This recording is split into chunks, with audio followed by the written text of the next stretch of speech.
With WP Ghost, you can easily block access from specific countries or multiple countries, adding an extra layer of security tailored to your needs.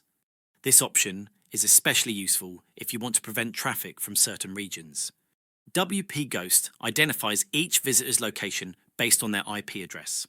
If you've blocked a country, WP Ghost will restrict users from that location, preventing them from accessing your site. To start, you can either select specific countries you want to block or use the Select All option to restrict access from all countries. Once all are selected, you can simply uncheck any country for which you want to allow access. If you want to apply blocking only on certain areas of your site, you can add specific paths in the block paths list.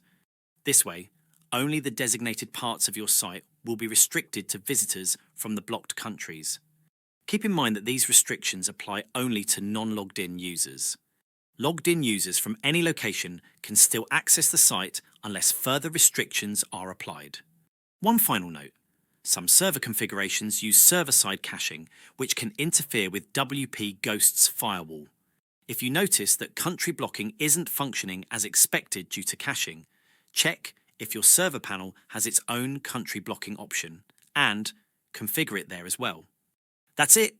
Now you know how to secure your site with country blocking in WP Ghost. Thanks for watching, and let WP Ghost keep your site safe from unwanted visitors.